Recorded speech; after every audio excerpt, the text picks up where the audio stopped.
If you follow my channel, you'll know that a couple of weeks ago, or just over a month now, I picked up these Doc Martens.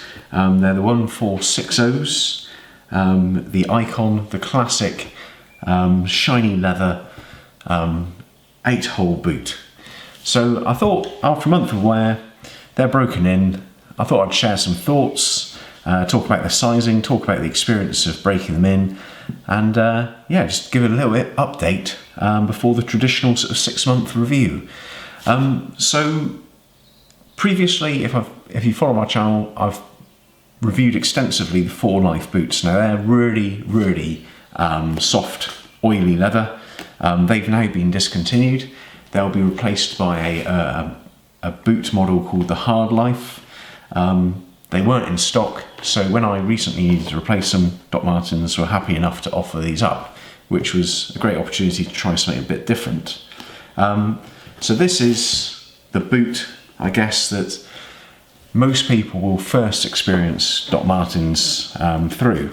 Certainly I remember this sort of shiny, sort of almost plasticky leather from my teenage years, and the experience of breaking in that boot back then wasn't so great. So I was interested to see, all these years later, many dozens of pairs of boots tried on, broken in, whether I'd have a similar experience or whether maybe a bit of time, a bit of perspective would make breaking in a pair of Doc Martens a little bit easier. And to be honest, that's what I found. I don't find these too hard to break in at all. Yes, they are tougher than an oily sort of waxed leather. They are prone to sort of crinkling, and that brings sort of some hot spots, you know, where those crinkles form and so forth. But they really weren't too bad. I did go it sort of au naturel for the first 2 weeks. I didn't apply any conditioner or balsam to the leather. I just wanted to see what it was like. And during those 2 weeks, I think I did the majority of breaking in. Now, after about 2 weeks, I was noticing some fine lines in the bends on the toes, and I was just thinking, actually, if I condition this leather, if I'll look after it, that might be good for its longevity. So I did treat it.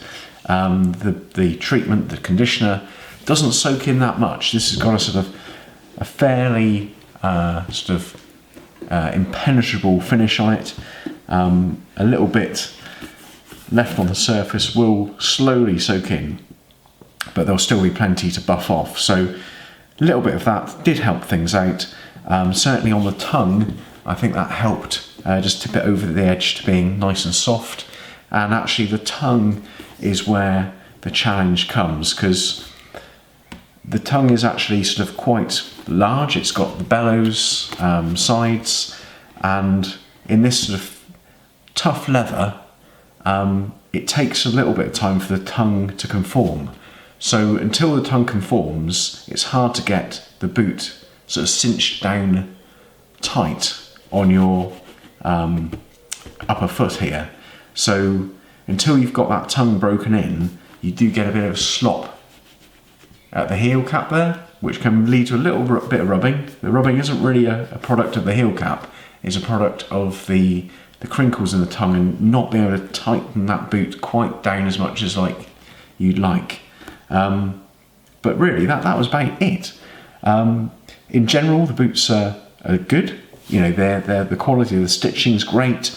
The quality of the construction is absolutely fine. The sole is probably notably of a lighter construction than I've experienced with the 4Life. I don't know if it's a softer compound, but it has worn down pretty quick.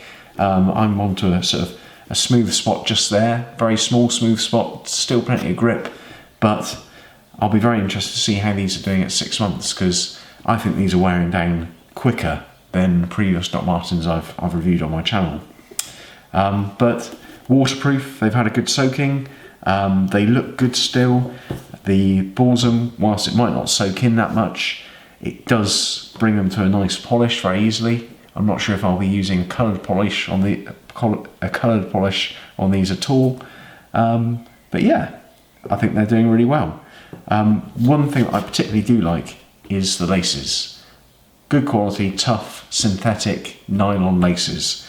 Cotton laces, which seem to be the standard with some other Doc Martens models, they will break in no time. These look pretty tough, very simple, very robust, probably cheap as chips, but very good. In terms of fit, I did find these to be a narrower last on the foot than the 4 Life boots, only slightly. Probably not as narrow and a little bit more generous than the Made in England models. But if you've got a particularly wide foot, you might want to consider going up a size or a half size if you're on this upper end of this sort of spectrum for your current size. But generally, I'd say these are true to size. I typically find boots true to size.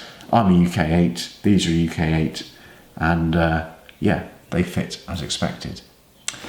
Okay, well, hopefully that's a few little thoughts on breaking these in. Certainly, I'd say do not be scared off by the sort of legend of Doc Martens being really tough on the feet. I don't really think that's particularly true. Good thick socks, correct sizing, and if you're finding it a bit tough, go on the little and often approach.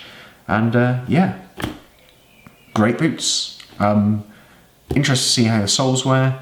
Interested to see how the uppers look after 6 months. But yeah, a good traditional UK styled boot. Although, as we always comment, these are now made in China. But there you go, you can get the Made in England version still for a premium. Okay, well, if you haven't seen my channel before, please check it out. I love quality footwear. That's a staple of my channel, as is denim. Along with that, we do everyday carry, fountain pens, pen knives, cycling, guitar. Check it out, we might share some other common interests. If you like this video, please get a thumbs up. Obviously, I'd love it if you subscribed. And I'll see you for the next video. Okay, thank you very much. Bye-bye.